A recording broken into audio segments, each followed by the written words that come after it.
Welcome back friends. आज हम एक नया टॉपिक स्टार्ट करेंगे इकोसिस्टम का, that is the nutrient cycling. ठीक है, ऑलमोस्ट ये इसका लास्ट टॉपिक है, आज उसको हम फिनिश करेंगे। Nutrient cycling. न्यूट्रिएंट साइकिलिंग क्या होता है? न्यूट्रिएंट जो है वो इकोसिस्टम में, एक बायोटिक कम्युनिटी में बार बार रिसाइकल होते हैं। आपको मालूम है कि ऑर्गेनिक कंपाउंड्स जो हमारी बॉडी में होते हैं या किसी भी लिविंग ऑर्गेनिज्म की बॉडी में होते हैं, वो ऑर्गेनिक कंपाउंड्स, वो न्यूट्रिएंट्स जो है वो सिर्फ एक ही ऑर्गेनिज्म के पास नहीं रहते, बल्कि वो रिसाइकल होते हैं, वापस जाते हैं एनवायरनमेंट में जहाँ से उसने वो लिए होते हैं, और फिर वापस से सॉइल के अंदर वो रिसाइकल होकर फिर से इसी ऑर्गेनिज्म के पास पहुँचते हैं। ठीक है, तो इस साइकिलिंग प्रोसेस की, साइकिलिंग प्रोसेस इसको हम बोलते हैं न्यूट्रिएंट साइकिलिंग, यानी कि एक ऐसी प्रोसेस जिसमें न्यूट्रिएंट जो है वो रिसाइकल हो जाएंगे। रिसाइकल मीन्स वो रिपीट हो जाएंगे, और रिपीट होके हमारे एनवायरनमेंट में आएंगे, हमारे इकोसिस्टम के अंदर आएंगे, या हमारे food chains and food webs के अंदर फिर से वो रिपीट करके आएंगे वापस। ठीक है, तो इसी को हम बोलते हैं न्यूट्रिएंट साइकिलिंग।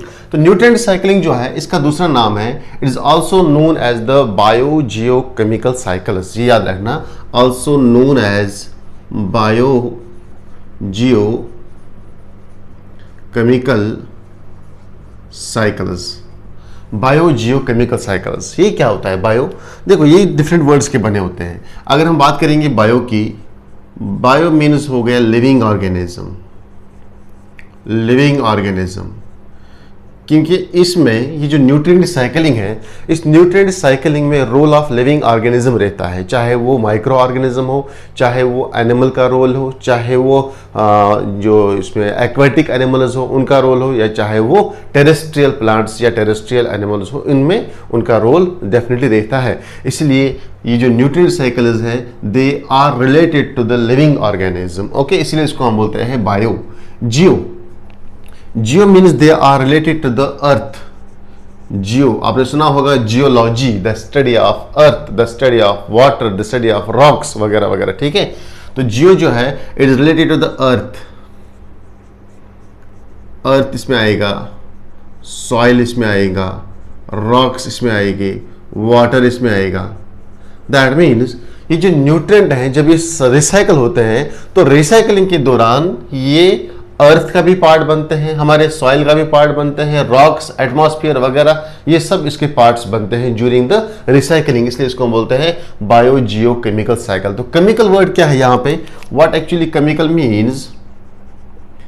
केमिकल मीन्स हो गया न्यूट्रिएंट्स, जिसकी मैं बात कर रहा था। न्यूट्रिएंट्स को ही हम बोलते हैं केमिकल, बिकॉज इनका जो नेचर होता है वो इनका केमिकल नेचर होता है।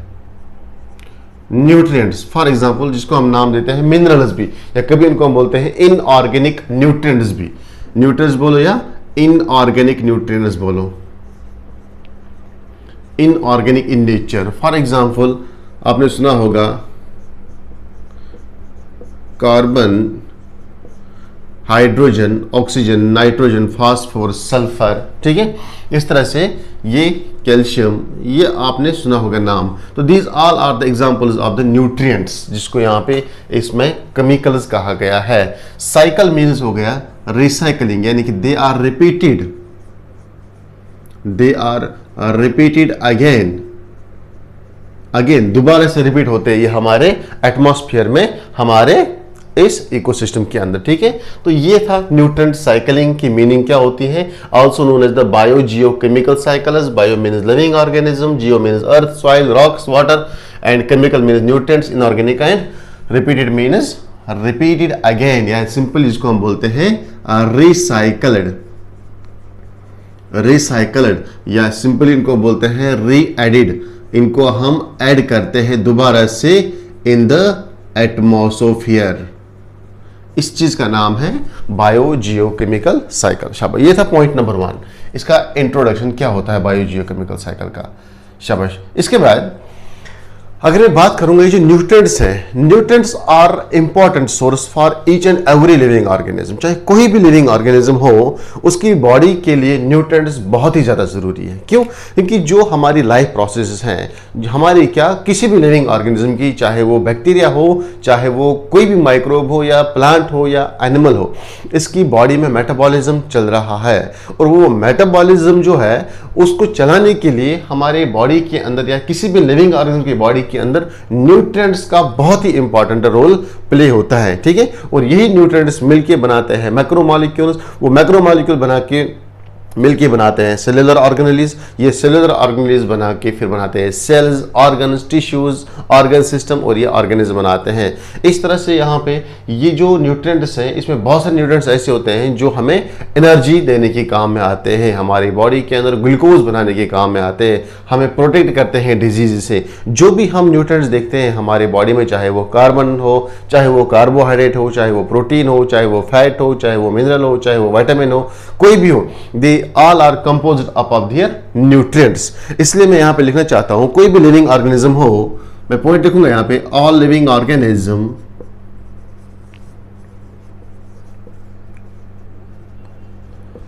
इनके लिए ये न्यूट्रिएंट्स जो है बहुत ही इंपॉर्टेंट रोल प्ले करते हैं। ठीक है, नीड न्यूट्रिएंट्स, हर एक लिविंग ऑर्गेनिज्म को न्यूट्रिएंट्स चाहिए। These are the essential part of their life. किसके लिए उनको न्यूट्रिएंट्स चाहिए? For growth and development, for growth and development, body की ग्रोथ, बॉडी की डेवलपमेंट। ठीक है, बॉडी के रिपेयर मैकेनिज्म के लिए, रिपेयर मैकेनिज्म के लिए। ठीक है, बॉडी को, बॉडी के मेटाबॉलिज्म चलाने के लिए, बॉडी की प्रोटेक्शन के लिए, बॉडी की एनर्जी के लिए, ये सब न्यूट्रिएंट्स जो है ये बहुत ही इंपॉर्टेंट रोल प्ले करते हैं। ओके, ऑलमोस्ट हम लोग लिख सकते हैं for regulation of body processes और रेगुलेशन ऑफ लाइफ प्रोसेसेस। जो भी लाइफ के अंदर प्रोसेस हो रही है, चाहे वो ग्रोथ हो, डेवलपमेंट हो, मेटाबॉलिज्म हो, रिप्रोडक्शन हो, या कोई भी मैकेनिज्म चल रहा होगा, फिजियोलॉजिकल मैकेनिज्म, उसके लिए रेस्पॉन्सिबल रहते हैं ये न्यूट्रिएंट्स। इसलिए मैंने आपको बोला ये न्यूट्रिएंट्स जो है they are important for each and every living organism. Okay, शाबाश। इसके बाद एक पॉइंट लिखा है आपकी एनसीईआरटी ने, that is the standing state. दो टर्म्स है, एक इससे पहले मैंने पढ़ाया था जब मैंने आपको पढ़ाया था इकोलॉजिकल पिरामिड्स। इकोलॉजिकल पिरामिड्स में एक टर्म आई थी स्टैंडिंग क्रॉप, लेकिन यहां पे एक टर्म आती है स्टैंडिंग स्टेट। यहां पे कंफ्यूज नहीं होना है, स्टैंडिंग स्टेट अलग टर्म है और स्टैंडिंग क्रॉप एक अलग सी टर्म है। यहां पे जो टर्म है that is the standing states, standing state.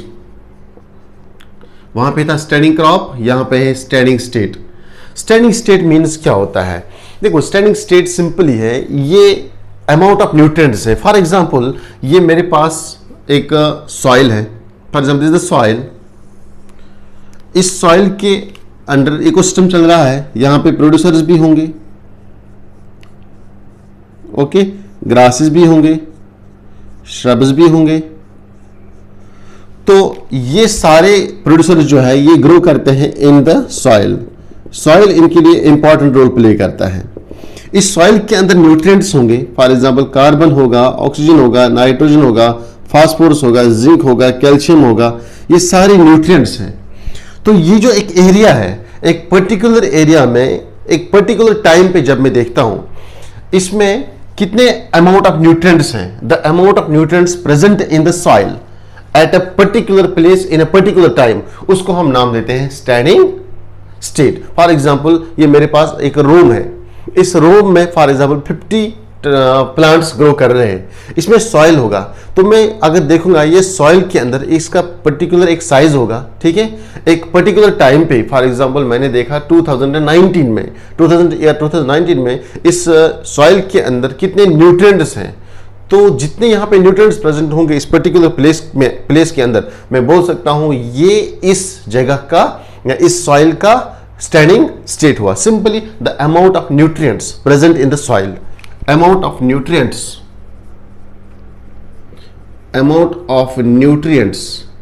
कौन से न्यूट्रिएंट्स? मोस्टली इनऑर्गेनिक न्यूट्रिएंट्स, ठीक है, present in soil of a particular place, एक पर्टिकुलर रीजन के जो सॉइल है उसमें अमाउंट ऑफ न्यूट्रिएंट्स कितने हैं इन ए गिवन टाइम, इन ए गिवन टाइम, एक पर्टिकुलर टाइम में। क्यों? क्योंकि मैंने यहां पे टाइम लिखा है इसलिए क्योंकि ये जो है अमाउंट ऑफ न्यूट्रिएंट्स ये चेंज होते जा रहे हैं। क्लियर? कभी ड्राफ्टनेस ज्यादा होगी तो न्यूट्रिएंट्स कम हो जाएंगे, मॉइस्चर अगर ज्यादा होगी तो न्यूट्रिएंट्स कम ज्यादा बढ़ेगा, सॉइल का पीएच इस पे रोल करता है, सीजनल वेरिएशन, सीजनल चेंजेस इस पे इफेक्ट करते हैं स्टैंडिंग स्टेट पे। तो सिंपली आपको अगर पूछा जाएगा स्टैंडिंग स्टेट क्या है, तो standing state mean simply amount of nutrients present in the soil, soil के अंदर न्यूट्रिएंट्स का नंबर कितना है, न्यूट्रिएंट्स का अमाउंट कितना है एक पर्टिकुलर टाइम के अंदर, जब हम इसको कैलकुलेट करेंगे, जब हम इसको देखेंगे।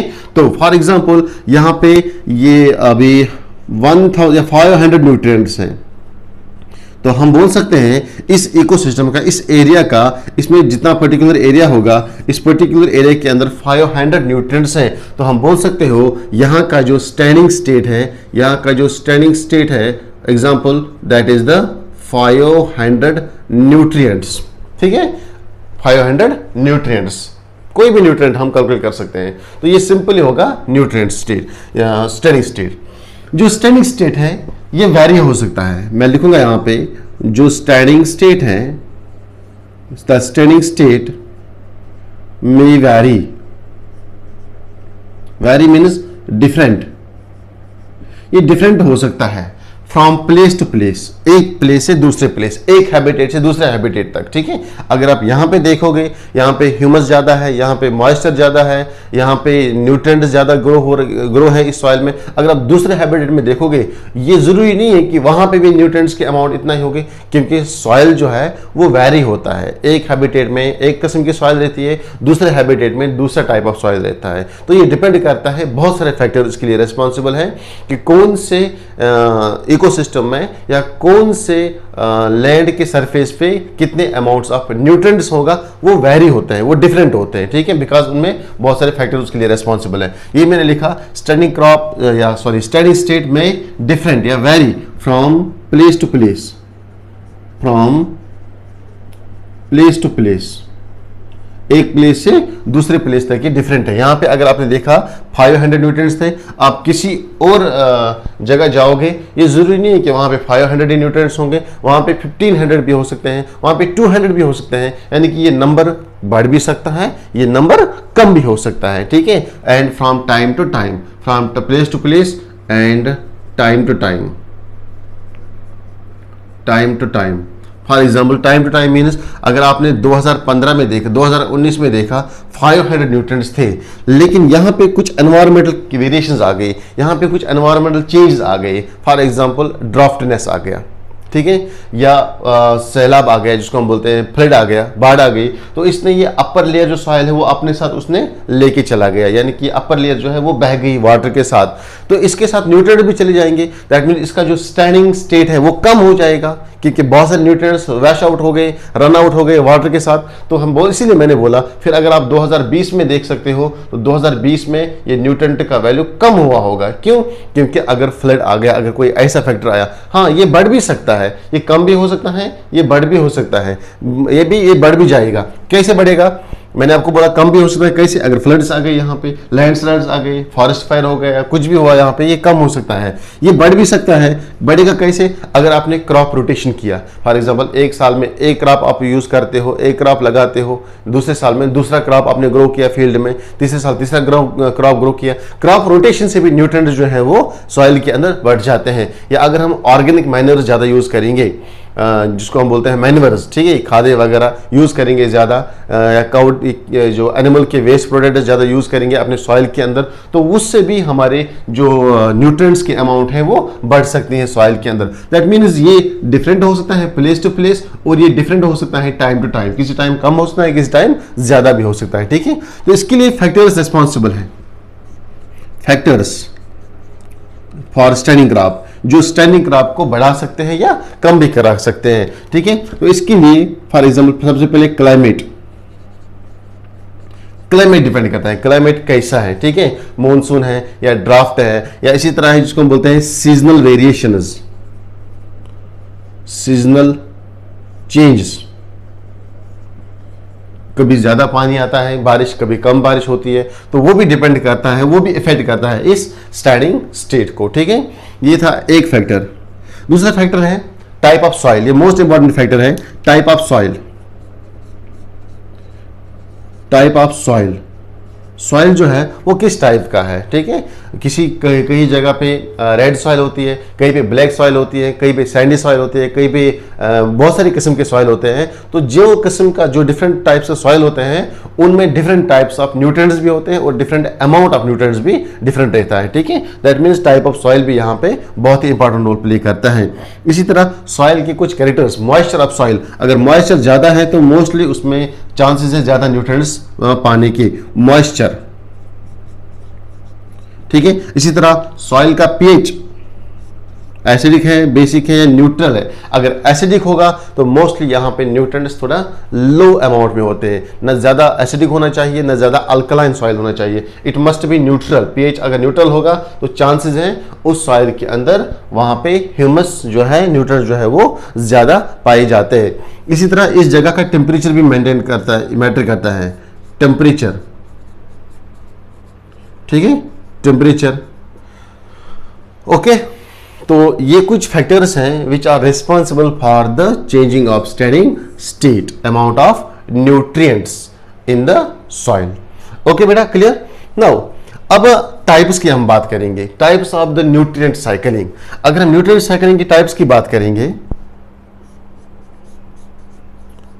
टाइप्स ऑफ न्यूट्रिएंट साइकिलिंग, ये डिपेंड होता है सोर्स पे कि जो न्यूट्रिएंट जो है ये कहां पे ज्यादा प्रेजेंट है। अगर ये एटमॉस्फेयर में प्रेजेंट है, अगर ये गैसेस फॉर्म में प्रेजेंट है, ठीक है, ज्यादा एटमॉस्फेयर में रहता है और एटमॉस्फेयर से रिसाइकल होता है, एटमॉस्फेयर से इसको लिविंग ऑर्गेनिज्म लेते हैं इस न्यूट्रिएंट को, फिर ये वापस आता है सॉइल के अंदर, फिर से वापस चला जाता है एटमॉस्फेयर में, तो ये बना एटमॉस्फेरिक साइकिल। तो ऐसे न्यूट्रिएंट साइकिल्स को हम नाम देते हैं गैसियस साइकिल। तो depend upon the source, source पे डिपेंड अगर है ये, तो इसको हम सोर्स के बेस पे डिफाइन कर सकते हैं इनटू टू कैटेगरीज, दो टाइप से यहाँ पे न्यूट्रिएंट साइकिल इसके। One is known as the gaseous cycle, gaseous cycle, और सेकंड इनको हम बोलते हैं sedimentary cycle. Sedimentary means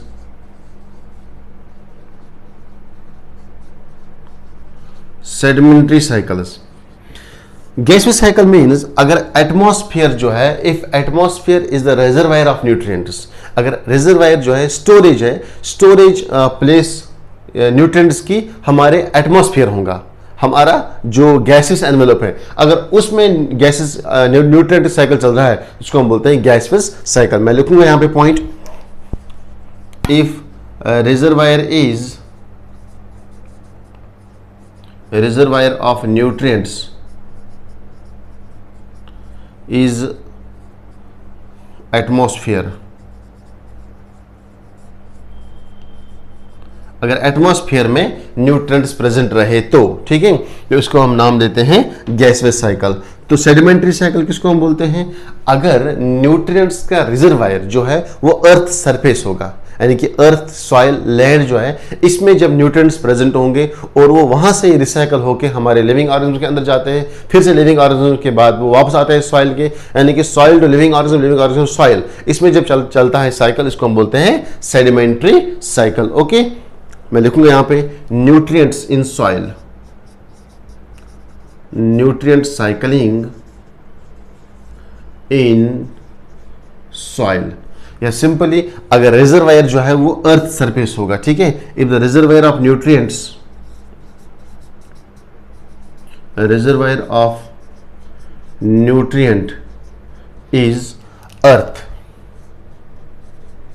if the reservoir of nutrient is earth surface, ऐसे साइकिल को हम बोलते हैं सेडिमेंट्री साइकिल, ठीक है, जिसमें अर्थ इन्वॉल्व होगा, या ये हो सकता है सॉइल की जगह रॉक्स भी हो सकते हैं कभी, यहाँ पे रॉक, जिस तरह यहाँ पे बहुत सारे अभी मैंने बोला आपको जियो, अर्थ, सॉइल, रॉक्स, वाटर वगैरह, ठीक है। यहाँ पे भी सेडिमेंट्री साइकिल का ये वो साइकिल है जहाँ पे न्यूट्रिएंट साइकिलिंग होता है रॉक्स के अंदर, सॉइल के अंदर, अर्थ सरफेस के अंदर, या जो रिजर्वायर ऑफ न्यूट्रिएंट्स जो है वो स्टोर होते हैं मोस्टली सॉइल के अंदर, ठीक है। अब इसकी एग्जांपल, इसमें कौन से साइकिल्स आते हैं? अगर हम बात करेंगे यहाँ पे गैसियस साइकिल की, तो इसमें आपको दो साइकिल्स आते हैं। One is the nitrogen cycle, nitrogen is the gas, nitrogen cycle. Second आपका इसमें आता है कार्बन साइकिल, ये याद रखना। Second is the carbon cycle, one is the nitrogen cycle, second is the carbon cycle. तो अगर आपसे क्वेश्चन पूछा जाएगा कि सेडिमेंट्री साइकिल के अंदर कितने साइकिल्स आते हैं, तो सेडिमेंट्री साइकिल के अंदर दो साइकिल्स आते हैं। One is your phosphorus cycle, phosphorus cycle, phosphorus is the nutrient, और दूसरा है आपका सल्फर साइकिल, सल्फर साइकिल। तो याद रखना यहाँ पे नीट का क्वेश्चन बन सकता है, which of the following is the example of gaseous cycle. वहाँ पे फास्फोरस साइकिल होगा, सल्फर साइकिल होगा, या कैल्शियम साइकिल होगा, और एक एग्जांपल होगा कार्बन साइकिल, या यहाँ पे हो सकता है नाइट्रोजन साइकिल भी, ठीक है। ये आपको याद रखना है, नाइट्रोजन साइकिल, कार्बन साइकिल, ये दोनों गैसियस साइकिल है, गैसेस की फॉर्म में रिसाइकल होते हैं। और सेडिमेंट्री साइकिल मीन्स ये अर्थ के फॉर्म में होते हैं, अर्थ, रॉक, सॉइल के अंदर ये रिसाइकल होते हैं, इनको हम बोलते हैं, इसमें आते हैं phosphorus cycle and sulphur cycle. ये क्या है? फास्फोरस, सल्फर, ये न्यूट्रिएंट्स हैं। इसी तरह नाइट्रोजन, कार्बन, ये भी न्यूट्रिएंट्स हैं, लेकिन ये कभी कभी गैसेस फॉर्म में भी प्रेजेंट होते हैं हमारे एटमॉस्फेयर के अंदर, ठीक है। ये टाइप से अब हमें अलग अलग पढ़ना है। आपके सिलेबस में नाइट्रोजन साइकिल नहीं है, क्योंकि ये आपका प्रीवियस क्लास में हो चुका है। अब हमें यहाँ पे पढ़ना है कार्बन साइकिल, इसमें से एक पढ़ना है डिटेल फॉर्म में, और यहाँ पे आपको पढ़ना है सल्फर साइकिल को छोड़ के फास्फोरस साइकिल आपको पढ़ना है। ये दो साइकिल्स आपको पढ़ने हैं, one is the carbon cycle, second is the phosphorus cycle. चलो हम स्टार्ट करेंगे कार्बन साइकिल। इसका सिग्नेचर ले लो जल्दी से, शाबाश।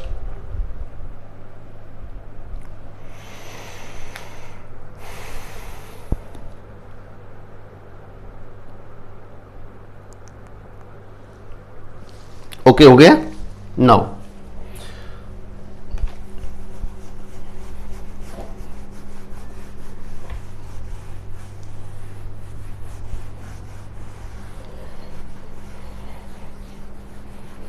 अब हम देखेंगे कार्बन साइकिल। देखो कार्बन साइकिल में आपको पहले देखना है कि कार्बन का सोर्स क्या क्या है, उसके बाद हम देखेंगे कौन से सोर्स से ये आके रिसाइकल होता है, वापस उसी सोर्स में चला जाता है। देखो सबसे पहले हम पढ़ेंगे यहां पे carbon cycle. Carbon cycle, carbon cycle कौन सी कैटेगरी में आता है? सेडिमेंट्री साइकिल के अंदर, ठीक है। देखो सबसे पहले हम बात करेंगे इसमें सोर्स की, source of carbon, source of carbon. अगर हम सोर्स की बात करेंगे कार्बन की, तो इसमें जो पहला सोर्स आता है आपका, दैट इज, वो हम ही बात करेंगे अपने ह्यूमन बॉडी के अंदर या एनिमल बॉडी। ह्यूमन बॉडी ज़्यादा अच्छा नहीं रहेगा, एनिमल बॉडी की हम बात करेंगे, एनिमल बॉडी। या अगर आप अपनी बॉडी में भी देखेंगे तो आपके बॉडी जो है, इसमें अगर हम देखेंगे ड्राई वेट, तुम्हारी बॉडी में मॉइस्चर बाहर निकालेंगे, जितने भी फ्लूइड्स हैं वो बाहर निकालेंगे, उसको ड्राई करेंगे। ड्राई करने के बाद जो तुम्हारी बॉडी का वेट होगा, उस वेट का 49% ऑफ ड्राई वेट तुम्हारी बॉडी का वो रहता है तुम्हारे कार्बन का। दैट मीन्स हमारी बॉडी में 49% कार्बन डाइऑक्साइड प्रेजेंट है, अगर हम वेट के हिसाब से देखेंगे तो, ड्राई वेट के हिसाब से देखेंगे, ठीक है। ये 49% जो है ये बनाएगा आपका वेट ऑफ कार्बन। सर ये कैसे पॉसिबल है कि हमारी बॉडी में 49% ड्राई वेट कार्बन बनता है? देखो अगर आप देखोगे कोई भी तुम्हारी बॉडी का कोई भी पार्ट, चाहे वो तुम्हारे जितने भी ऑर्गेनिक कंपोनेंट्स हैं, जैसे कि हमारी बॉडी में क्या है? कार्बोहाइड्रेट, कार्बोहाइड्रेट होगा, है ना। हमारी बॉडी में कार्बोहाइड्रेट है, किसी भी प्लांट के, एनिमल के बॉडी में कार्बोहाइड्रेट है। हमारी बॉडी के अंदर फैट है, हमारी बॉडी के अंदर प्रोटीन्स हैं, हमारी बॉडी के अंदर विटामिन्स हैं, है ना। हमारी बॉडी के अंदर न्यूक्लिक एसिड्स हैं, डीएनए आरएनए, हमारी बॉडी के अंदर न्यूक्लिक एसिड्स हैं, डीएनए आरएनए, बहुत सारे। ये अगर हम इन सारों की कंपोजिशन देखेंगे लास्ट पे, इनका स्ट्रक्चर भले ही अलग अलग होता है, इनकी कंपोजिशन भले ही अलग अलग होती है, लेकिन लास्ट पे हम देखेंगे इनकी कंपोजिशन में आपको डेफिनेटली एक कंपोनेंट मिलेगा ही मिलेगा, दैट इज द कार्बन। चाहे आप कार्बोहाइड्रेट देखो, नाम से हमें पता चलता है carbon, hydrogen and oxygen. Fat देखेंगे तो उसमें भी कार्बन होगा, अगर आप बायोकेमिस्ट्री आपने पढ़ी होगी। प्रोटीन का स्ट्रक्चर देखेंगे तो डेफिनेटली आपको कार्बन मिलेगा ही मिलेगा। विटामिन्स देखेंगे, इसका स्ट्रक्चर देखेंगे तो कार्बन मिलेगा। न्यूक्लिक एसिड्स की रिंग स्ट्रक्चर देखेंगे तो उसमें भी कार्बन ही होगा। इसलिए अगर ये हमारी बॉडी का मेजर कंपोनेंट बनाते हैं हमारे सेल का, तो इनके अंदर कार्बन है, तो हम क्यों नहीं बोल सकते यहाँ पे कार्बन जो है it is the composition of our body. कितना कंपोजिशन है? ड्राई वेट का 49% कंपोजिशन जो है वो हमारी बॉडी के अंदर कार्बन का रहता है। समझ आ गया आपको? तो ये पहला सोर्स है कार्बन का हमारे एटमॉस्फेयर में, हमारे बॉडी के अंदर। ठीक है। सोर्स नंबर सेकंड की अगर मैं बात करूंगा, ये था एनिमल की बॉडी में। अगर हम प्लांट्स की बात करेंगे, प्लांट जो है वो एनुअली पर ईयर तकरीबन 4 × 10⁻13 kgs ऑफ कार्बन जो है वो फिक्स करते हैं हमारे green plants, annually fixed by green plants. कैसे? फोटोसिंथेसिस की प्रोसेस से, by annually, yearly, per year जो हमारे ग्रीन प्लांट्स हैं, जब वो फोटोसिंथेसिस करते हैं तो फोटोसिंथेसिस के दौरान वो कितना कार्बन डाइऑक्साइड प्रिपेयर करते हैं? 4 × 10⁻13। कितना हो गया? 4 को आपने मल्टीप्लाई करना है 10, यानी कि 1 के बाद अब 13 जीरो लगाओ, 1 2 3 4 5 6 7 8 9 10 11 12 13। ये कितना अमाउंट बनेगा? वो अमाउंट केजीज, वो केजीज में है।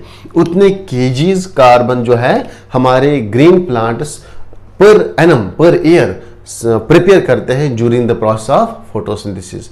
आप खुद ही अंदाजा लगाओ कितना कार्बन है। क्लियर?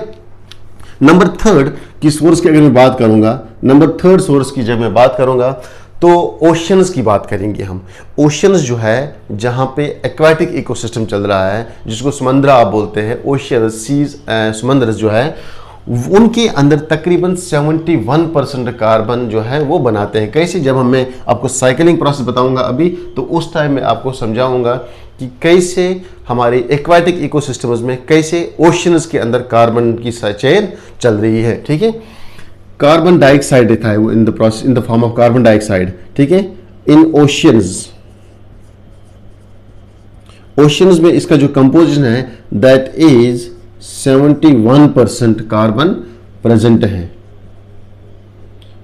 क्लियर? कुछ हो सकता है कार्बन इनऑर्गेनिक अमाउंट में, कुछ हो सकता है कार्बन डाइऑक्साइड की फॉर्म में। अगर हम देखेंगे कार्बन डाइऑक्साइड, देखो ये ह्यूमन जो है, ह्यूमन यहाँ पे जो कार्बन रिलीज करता है इन the form of in the gas exchange. अगर हम गैस एक्सचेंज की बात करेंगे, गैसेस की फॉर्म में जब वो कार्बन डाइऑक्साइड बाहर करता है तो उस टाइम वो कार्बन डाइऑक्साइड बाहर करता है। जब हम कार्बन देखेंगे, कार्बन डाइऑक्साइड देखेंगे, क्या इसमें कार्बन की कंपोजिशन नहीं है? हाँ, कार्बन डाइऑक्साइड बनेगा कार्बन से। जब यहाँ पे कार्बन होगा तब जाके कार्बन डाइऑक्साइड बनेगा, चाहे वो सिंगल कार्बन हो यानी कि फ्री फॉर्म में हो या वो कंबाइनेड फॉर्म में हो, तो वो हमें इंक्लूड करना ही पड़ेगा। ठीक है। चाहे वो रेस्पिरेशन फॉर्म में हो, चाहे वो प्लांट्स बनाते हैं कार्बन डाइऑक्साइड की फॉर्म में, चाहे वो प्लांट्स लेते हैं कार्बन डाइऑक्साइड की फॉर्म में, वो फिक्स करते हैं इसको यानी कि कार्बन डाइऑक्साइड या सिंगल कार्बन के फॉर्म में। तो इसी तरह हम देख सकते हैं ओशंस के अंदर 71% कार्बन डाइऑक्साइड का सोर्स रहता है। इसी तरह इसका सोर्स नंबर 4 है हमारे एटमॉस्फेयर में सबसे कम पाया जाता है। एटमॉस्फेयर में अगर बात करेंगे, it is near about 1% in the form of carbon dioxide. तो यहां पे भी कार्बन ही होगा, चाहे वो कार्बन डाइऑक्साइड हो, फ्री फॉर्म में हो या कंबाइंड फॉर्म में हो। इसको हम बोलते हैं कंबाइंड फॉर्म, इसको हम बोलते हैं फ्री फॉर्म, ठीक है। कंबाइंड फॉर्म में देखेंगे तो इसके साथ कोई और एटम जुड़ा होगा, कोई और एलिमेंट जुड़ा होगा, लेकिन आखिरकार वो भी क्या है, कार्बन ही है। समझ आ गया बेटा आपको? ये चीज आपको याद रखनी पड़ेंगे। अगर हम सोर्स ऑफ कार्बन की बात करेंगे, एनिमल की बॉडी में 49% ड्राई वेट का बनता है कार्बन, क्योंकि ये सारी चीजें कार्बन के बने होते हैं। अगर हम बात करेंगे प्लांट्स एनिमली कितना फिक्स करते हैं, प्लांट्स एनिमली कितना प्रिपेयर करते हैं कार्बन डाइऑक्साइड, तो 4 × 10⁻13 kg ऑफ कार्बन डाइऑक्साइड वो during the process of photosynthesis fix करते हैं, यूज भी करते हैं, क्योंकि प्लांट को क्या चाहिए, कार्बन डाइऑक्साइड। ओशियंस की बात करेंगे तो 71% एटमॉस्फेयर की सबसे कम रहता है एटमॉस्फेयर में, दैट इज द 1%। अगर आपको एज पर सोर्स वहां पे क्वेश्चन पूछा जाएगा कि कार्बन डाइऑक्साइड कौन से सोर्स में ज्यादा रहता है प्रेजेंट, ठीक है, तो वहां पे आएगा ए एनिमल बॉडी, बी ये fixed by the green planet, C oceans and D is the atmosphere. वहां पे आप किसको आंसर करोगे, ये केजीज में है, लेकिन अगर हम परसेंटेज की बात करेंगे तो 70% अकेले में ओशियंस प्रोड्यूस करते हैं कार्बन डाइऑक्साइड, ठीक है। नाउ अब हम आएंगे साइकिलिंग पे, साइकिलिंग ऑफ कार्बन, कैसे कार्बन की साइकिलिंग होती है। यहाँ पे बहुत सारे मेथड्स हैं कार्बन को रिसाइकल जो करते हैं हमारे एटमॉस्फेयर में। सबसे पहले हम बात करेंगे एटमॉस्फेयर की, फर्स्ट हम बात करेंगे एटमॉस्फेयर की। देखो एटमॉस्फेयर में कार्बन डाइऑक्साइड प्रेजेंट रहता है, ठीक है। इस कार्बन डाइऑक्साइड को कौन लेते हैं, इस कार्बन डाइऑक्साइड को यूज कौन करते हैं, शाबाश। अगर हम बात करेंगे प्लांट्स की, प्लांट्स को क्या क्या चाहिए अपना फूड बनाने के लिए, प्लांट्स को क्या क्या रिक्वायरमेंट चाहिए, कौन कौन से नेसेसरी मटेरियल चाहिए, जिसको हम बोलते हैं नेसेसरी मटेरियल्स, उसमें एक मटेरियल कार्बन डाइऑक्साइड भी आता है, ठीक है। जैसे कि सनलाइट है, हाँ, क्लोरोफिल है, और न्यूट्रिएंट्स हैं, वाटर है, और कार्बन डाइऑक्साइड रहता है। तो ये कार्बन डाइऑक्साइड जो है एटमॉस्फेयर में, carbon dioxide in the atmosphere, ये यूज करेंगे, यूज्ड बाय फोटोसिंथेटिक ऑर्गेनिज्म, यानी कि ग्रीन प्लांट्स, ग्रीन प्लांट्स इसको यूज करते हैं, शाबाश। अब जो कार्बन डाइऑक्साइड यहां पे था एटमॉस्फेयर में, ये कार्बन डाइऑक्साइड अभी इसमें कंबाइंड फॉर्म में कार्बन है, यहाँ पे भी कार्बन है, लेकिन वो कंबाइंड फॉर्म में, कंबाइंड फॉर्म मींस वो कंबाइन होता है किसके साथ, ऑक्सीजन के साथ, लेकिन कार्बन तो है यहाँ पे। हमें सिर्फ किसकी बात करनी है, सिंगल कार्बन की बात करनी है, चाहे वो कार्बन कंबाइंड फॉर्म में होगा या वो सिंगल फॉर्म में होगा। समझ आ गया आपको बेटा? यहाँ पे भी कार्बन है, यहाँ पे भी कार्बन है। तो ये कार्बन किसने लिया, ग्रीन प्लांट्स ने कार्बन लिया, ठीक है। ये कार्बन डाइऑक्साइड की हेल्प से ही अपना फूड प्रिपेयर करेंगे, ठीक है, अपना ऑर्गेनिक मैटर या बायोमास जनरेट करेंगे। तो ये जो ग्रीन प्लांट्स है इनको कौन खाएगा, आपको मालूम है, इनको खाएंगे हर्बीवोरस, इनको खाएंगे हर्बीवोरस, हर्बीवोरस, शाबाश, बताया है मैंने। ये हो सकता है काऊ, ये हो सकता है शीप, ये हो सकता है गोट, ये हो सकता है डियर, ये हो सकता है ऑक्स वगैरह, कोई भी जो भी घास खाने वाले एनिमल्स होते हैं उनको हम बोलते हैं हर्बीवोरस। और ये हर्बीवोरस ने ग्रीन प्लांट्स को खाया। अब पहले ये कार्बन डाइऑक्साइड कहाँ था, एटमॉस्फेयर में। हमें साइकिल पढ़ना है, कैसे ये रिसाइकल होता है वापस। एटमॉस्फेयर में था, ग्रीन प्लांट्स ने इसको यूज किया था with the help of leaves, और ये हर्बीवोरस ने ले लिया। अब हर्बीवोरस के पास आ गया कार्बन डाइऑक्साइड, नो, अभी हर्बीवोरस के पास पहुंचा।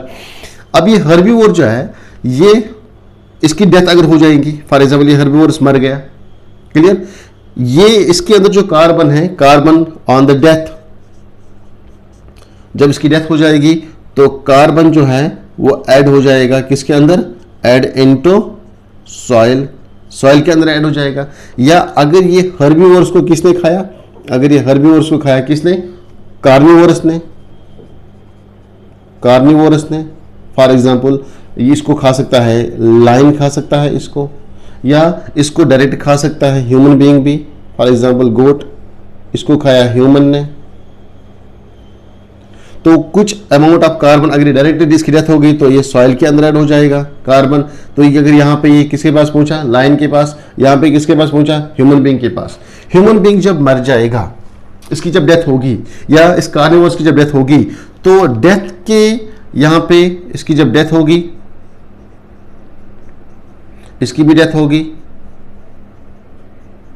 तो ये डेथ होने के साथ साथ किसमें सड़ जाएंगे, सॉइल के अंदर। तो सॉइल में आपको मालूम है, सॉइल में क्या होते हैं, डेट्रीवोरस होते हैं, डिकम्पोजर्स होते हैं। डेथ इनटू सॉइल, डेथ होने के बाद ये ऐड हो जाएंगे सॉइल के अंदर। तो सॉइल के अंदर क्या होते हैं, डिकम्पोजर्स, डिकम्पोजर्स, समझा गया आपको, डिकम्पोजर्स। ये डिकम्पोजर्स क्या करेंगे, इसको, इस कार्बन को, अगर ये कार्बन डाइऑक्साइड की फॉर्म में था, अगर ये यहाँ पे कार्बोहाइड्रेट की फॉर्म में था, अगर ये fat, protein, vitamin, nucleic acid की फॉर्म में था, इसको हम बोलते हैं ऑर्गेनिक फॉर्म, इसको हम बोलते हैं ऑर्गेनिक फॉर्म। ठीक है, तो इस ऑर्गेनिक डिकम्पोजर्स क्या करेंगे, इस ऑर्गेनिक फॉर्म को चेंज करेंगे इनऑर्गेनिक फॉर्म में। आपने पढ़ा है ना डिकम्पोजिशन, ठीक है, ऑर्गेनिक न्यूट्रिएंट्स को चेंज करना इनऑर्गेनिक आयन्स में या मिनरल्स के अंदर। ठीक है, तो मैं बोल सकता हूं ये decomposers like bacteria and fungi, bacteria and fungi क्या करेंगे, इसको कन्वर्ट करेंगे into inorganic nutrients, inorganic nutrients. अब ये बना आपके पास इनऑर्गेनिक न्यूट्रिएंट, और इन इनऑर्गेनिक न्यूट्रिएंट्स को ऐड करेंगे इन सॉइल, सॉइल के अंदर। नेट, अगर ये सॉइल था यहाँ पे, दिस द सॉइल, अब इसके अंदर ये जो ऑर्गेनिज्म की डेथ हो गई, इसको डिकम्पोज करेंगे और यहाँ पे इसमें ऐड करेंगे कार्बन, इनऑर्गेनिक कार्बन। ठीक है, यानी कि मिनरल की फॉर्म में कार्बन यहाँ पे ऐड हो जाएगा सॉइल में, और वही कार्बन जो है वो प्लांट्स लेंगे थ्रू रूट्स, वो प्लांट्स लेंगे थ्रू रूट्स। ये कार्बन जो है ये वापस जाएगा through roots in the form of nutrients, समझ आ गया आपको। और फिर से ये प्लांट्स जो हैं हर्बिवोरस खाएंगे, उनमें आएगा वापस, फिर से इसकी डेथ होगी, वापस आएगा सॉइल में, या कार्निवोरस को ट्रांसफर होगा या ह्यूमंस को ट्रांसफर होगा। इस तरह से ये एक साइकिल है इसका। ठीक है, बहुत से वेज से कार्बन जो है उसकी साइकिलिंग होती है। ये मैंने आपको एक वे बताया कि एटमॉस्फेयर में, क्योंकि मैंने आपको बोला इसका जो मेन सोर्स यहाँ पे है वो एटमॉस्फेयर में है, एटमॉस्फेयर से ये स्टार्ट होता है, फिर यहाँ पे डिफरेंट डिफरेंट प्रोसेस से रिपीट होकर आता है प्लांट्स के अंदर, और फिर से इसमें यहाँ पे साइकिलिंग होती है। अगर मैं नंबर सेकेंड की बात करूँगा, number second, cycling number second की बात करूँगा, हम फॉसिल फ्यूल जलाते हैं। मान लो ये जो प्लांट है ये अभी कार्निवोरस ने नहीं खाया, ये प्लांट की डेथ हो गई या ये प्लांट को किसी ने काटा, तो इसके बाद इसके जो रूट्स रह गए थे या इसका जो प्लांट का पार्ट है वो हमने जलाया। क्लियर, मैं लिखूंगा यहाँ पे वुड, बर्निंग ऑफ वुड। जब हम इसको बर्निंग करते हैं, जब इस वुड को हम बर्निंग करते हैं, तो बर्निंग के साथ साथ यहाँ से क्या निकलता है, स्मोक निकलता है। इस स्मोक की कंपोजिशन आपने सुनी होगी, इस स्मोक में कार्बन डाइऑक्साइड होता है। तो कार्बन डाइऑक्साइड में कौन सी कंपोजिशन होती है, यहाँ पे भी कार्बन डाइऑक्साइड निकलता है ऐसे, और वो ऐड होता है इनटू एटमॉस्फेयर, है ना। एटमॉस्फेयर में था, पहले हमने स्टार्ट किया था बर्निंग ऑफ वुड, आपने वुड को बर्निंग किया, वहां से स्मोक निकला, स्मोक ने कार्बन डाइऑक्साइड कंपोजिशन छोड़ा, और उस कार्बन डाइऑक्साइड कंपोजिशन है यहाँ पे कार्बन, और ये कार्बन डाइऑक्साइड उठ के ऐड हो जाएगा वापस इनटू द एटमॉस्फेयर। ठीक है, इसके अलावा तीसरी प्रोसेस, और किस प्रोसेस से रिसाइकल होता है वापस एटमॉस्फेयर में, गैसेस, क्योंकि हमने पहले ही बोला this is the gaseous cycle, carbon is the gaseous cycle. Third is the burning of fossil fuels, burning of fossil fuel. Fossil fuel, fossil fuel means हो गया एक ऐसा फ्यूल, फ्यूल मीन्स कोई भी सब्सटेंस जो हम जलाएंगे, जलाने के बाद वहां से हीट एनर्जी निकलेगी। ठीक है, हीट एंड लाइट एनर्जी, उसको हम बोलते हैं फोसिल फ्यूल, जो हम घर में जलाते हैं फोसिल्स। फोसिल मीन्स हो गया लिविंग ऑर्गेनिज्म से जो बना होगा, dead and decaying living organism से जो फ्यूल्स हम बनाते हैं उसको हम बोलते हैं फोसिल फ्यूल्स। तो इसकी जो एग्जांपल है फोसिल फ्यूल्स की, फॉर एग्जांपल आपके पास है कोल, आपके पास है पेट्रोलियम, पेट्रोल, डीजल, केरोसिन वगैरह वो आते हैं पेट्रोलियम के प्रोडक्ट्स में। हाँ, आपके पास है नेचुरल गैस, नेचुरल गैस। जब इनको आप जलाते हो, these are the fuels, they catch fire and give heat and light energy. जब इनको आप जलाते हो तो इनकी बर्निंग पे, इनको हम बोलते हैं कंबस्चन, इनकी कंबस्चन पे क्या रिलीज होता है, रिलीज कार्बन डाइऑक्साइड। यहां पे भी कार्बन डाइऑक्साइड होता है, और इस कार्बन डाइऑक्साइड की कंपोजिशन भी क्या होती है, कार्बन। तो रिलीज होने के बाद जब यहाँ से स्मोक निकलता है तो ये भी वापस ऐड होता है atmosphere, again add into atmosphere.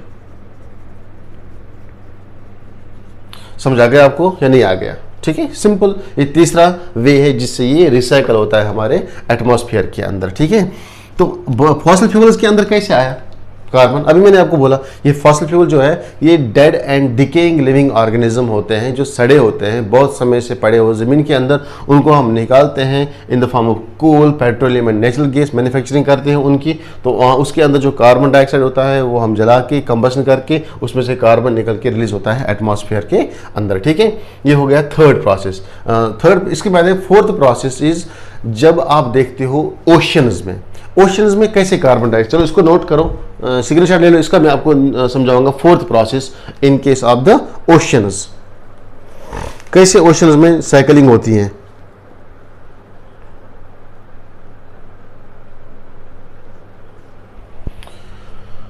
ये दो हो गए, चलो इसको मैं रब करता।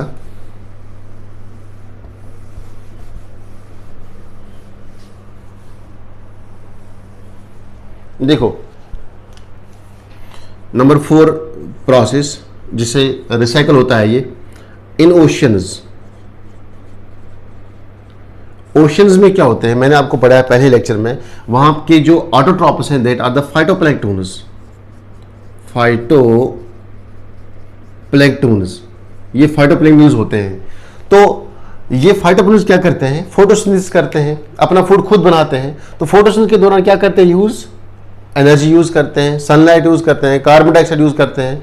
तो यहां पे ये यूज करेंगे carbon dioxide from atmosphere, from water as a nutrient भी, एज ए गैस भी यूज करेंगे। तो अब कार्बन डाइऑक्साइड इनके पास है, दैट मीन्स यहाँ पे कार्बन इनके पास है अभी। तो ठीक है, जब ये ओशन के अंदर फाइटोप्लैंक्टन जो है इनको कौन खाएगा, इनको खाएंगे जूप्लैंक्टन्स, क्योंकि यहाँ पे फूड चेन चलानी है, एनर्जी ट्रांसफर करनी है, जूप्लैंक्टन्स खाएंगे इनको, जूप्लैंक्टन्स। जूप्लैंक्टन्स के अंदर ये कार्बन अब ट्रांसफर हो गया, ठीक है, इन the form of organic matter. इसके बाद ये जूप्लैंक्टन्स को कौन खाएंगे, शाबाश, इनको खाएंगे स्मॉलर फिशेस,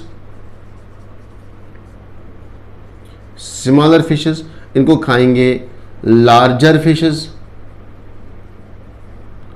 अब ये लार्जर, ये ऑर्गेनिक मैटर पहले इसके पास था, जूप्लैंक्टन के पास, अब ये ट्रांसफर हो गया कार्बन इसके पास, कार्बन डाइऑक्साइड, वही ऑर्गेनिक मैटर अब ट्रांसफर हो गया लार्ज फिश के पास। अब ये लार्ज फिशेस इनकी जब डेथ हो जाएंगी पानी के अंदर, ठीक है, ऑन डेथ, तो ये मिक्स हो जाएंगे सॉइल के अंदर।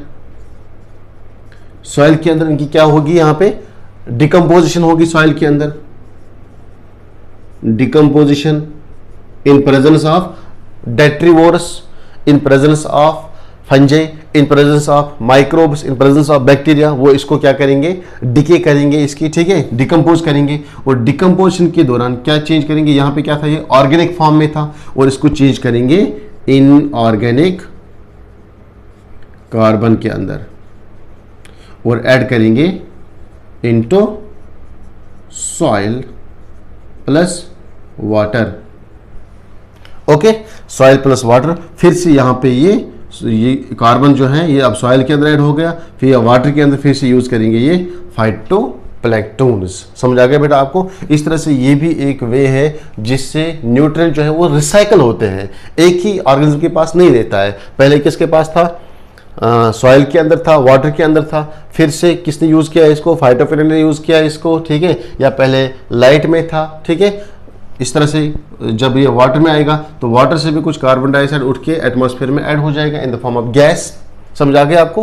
तो इस तरह से फिर जूप्लैंक्टन्स के पास आया, जूप्लैंक्टन्स से किसके पास ट्रांसफर हुआ था, it is transfer into the small fishes, फिर लार्ज फिशेस, लार्ज फिश की डेथ हो गई तो डिकम्पोज हो गया, डिकम्पोजन के बाद ऑर्गेनिक मैटर को इनऑर्गेनिक मैटर में चेंज किया, यानी कि कार्बन डाइऑक्साइड की फॉर्म में था ये था कार्बोहाइड्रेट की फॉर्म में, ये था फैट की फॉर्म में, ये था बोन्स के अंदर, ये था मसल के अंदर, उसको कन्वर्ट किया गया है इनऑर्गेनिक मिनरल की फॉर्म में और मिलाया गया है किसके साथ, सॉइल वाटर के साथ। फिर से यहाँ पे ये ऐड हो गया इन ऑर्गेनिज्म के अंदर, और इस तरह से ये रिपीट हो जाएंगे साइकिल्स। समझ आ गया बेटा? आपको क्लियर हुआ बेटा आपको पॉइंट? शाबाश। इस तरह से अगर हम बात करेंगे ये जो एटमॉस्फेयर में इसकी लेवल है अब ये चेंज होती जा रही है दिन ब दिन। ह्यूमन ने इसका जो रेशियो है वो चेंज किया है। ह्यूमन जो है वो सिग्निफिकेंटली यूज करते हैं बर्निंग ऑफ फॉसिल फ्यूल्स, ठीक है।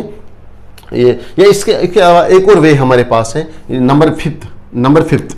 इससे पहले नंबर 5th वे कैसे होता है। अगर हम ह्यूमन्स की बात करेंगे, ह्यूमन्स या एनिमल्स की बात करेंगे, वो क्या करते हैं, वो रेस्पिरेशन करते हैं।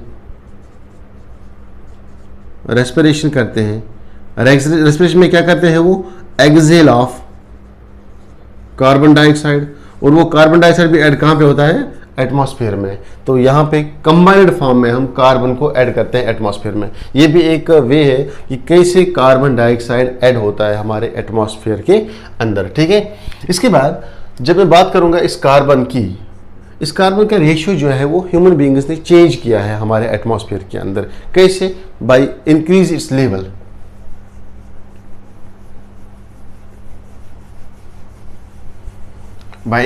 लेवल।